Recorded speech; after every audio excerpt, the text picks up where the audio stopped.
बच्चों, क्या आपने कभी सोचा है कि कोई इंसान सिर्फ अपनी आजादी के लिए नहीं, बल्कि पूरे देश के लोगों के लिए अपनी पूरी जिंदगी कुर्बान कर सकता है? आज मैं तुम्हें एक ऐसी ही कहानी सुनाने जा रहा हूं। एक ऐसा दिन जब इतिहास ने करवट ली, आसमान तक गूंज उठी इंसाफ की आवाज, और एक आदमी ने पूरी दुनिया को दिखा दिया कि सच्चा लीडर कैसा होता है। लेकिन ये सब इतनी आसानी से नहीं हुआ। 10 मई की वो सुबह कुछ अलग थी। ना कोई डर, ना कोई बंदिशें।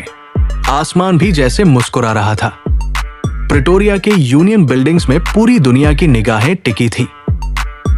बड़े बड़े देशों के लीडर वहां जमा थे, लेकिन सबकी नजरें एक इंसान पर थी, नेल्सन मंडेला। अब सोचो, एक ऐसा आदमी जिसे पहले जेल में डाला गया, वो आज उसी देश का पहला ब्लैक प्रेसिडेंट बनने जा रहा था। लेकिन शपथ लेने से पहले क्या हुआ, वो सुनोगे तो तुम्हारा दिल कांप जाएगा। सेरेमनी शुरू होती है। सबसे पहले mister de Klerk second deputy president बनते हैं, फिर Thabo Mbeki first deputy president, और फिर पूरा माहौल सन्नाटा हो जाता है। सबकी सांसें थमी होती है।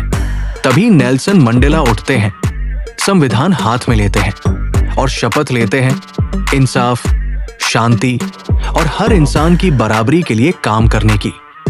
क्या तुम्हें लगता है यही कहानी खत्म हो गई? नहीं बच्चों, असली ट्विस्ट तो अभी बाकी है। जैसे ही शपथ पूरी होती है, आसमान में धमाके होते हैं। साउथ अफ्रीकन एयरफोर्स के जेट्स और हेलीकॉप्टर्स गूंजते हैं, और मंडेला जी क्या देखते हैं? वही मिलिट्री ऑफिसर्स जो कभी उन्हें जेल भेज सकते थे, आज उन्हें सलाम कर रहे हैं। सोचो, कैसा लगा होगा उन्हें? ये सिर्फ एक सम्मान नहीं था, ये इज्जत थी, इंसाफ की जीत थी, इतिहास के बदलने की घंटी थी।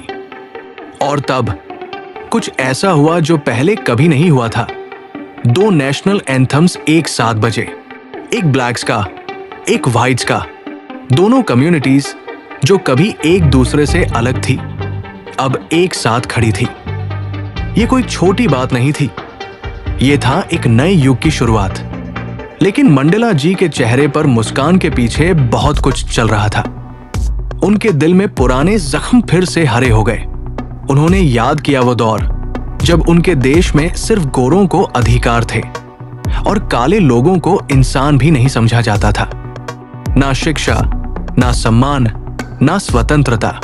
हजारों लोग इसी भेदभाव में मर गए।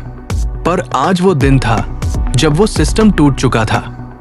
और अब आता है वो हिस्सा जो सबसे ज्यादा भावुक कर देने वाला है। मंडेला जी उस स्टेज पर खड़े होकर कहते हैं, आज मैं उन सभी लोगों की तरफ से बोल रहा हूं जिन्होंने आजादी के लिए अपनी जान दे दी। और फिर उन्होंने नाम लिए Oliver Tambo, Walter Sisulu, chief Luthuli, Yusuf Dadoo. ये सिर्फ नाम नहीं थे, ये थे उस संघर्ष की पहचान जिसने नेल्सन मंडेला जैसे हीरो को तराशा। अब सुनो, उन्होंने एक बात और कही जो तुम्हारे दिल को छू जाएगी। हिम्मत का मतलब ये नहीं कि तुम्हें डर नहीं लगता। हिम्मत का मतलब है डर के बावजूद सही रास्ता चुनना। सोचो, जेल में बंद इंसान ये कह रहा है, और वो भी ऐसे लोगों के लिए जो कभी उसे कैद कर चुके थे। उन्होंने कहा, नफरत इंसान के दिल में पैदा नहीं होती, वो सिखाई जाती है। और अगर नफरत सिखाई जा सकती है तो प्यार भी सिखाया जा सकता है। अब तुम्हें एक और राज बताता हूं। बचपन में उन्हें लगता था कि वो आजाद है, खेलते थे, दौड़ते थे, मुस्कुराते थे। लेकिन जैसे जैसे बड़े हुए, उन्हें समझ आया कि उनकी आजादी सिर्फ एक सपना थी। जब उनका हक छीन लिया गया, तभी उन्हें असली आजादी की भूख लगी।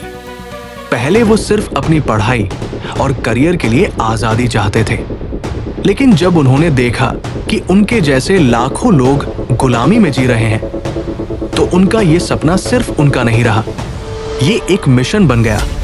और इसीलिए उन्होंने अफ्रीकन नेशनल कांग्रेस ज्वाइन की और देश के लिए जीने मरने का फैसला किया।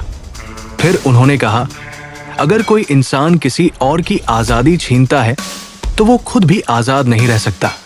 दबाने वाला भी उतना ही कैदी होता है जितना कि दबाया गया इंसान।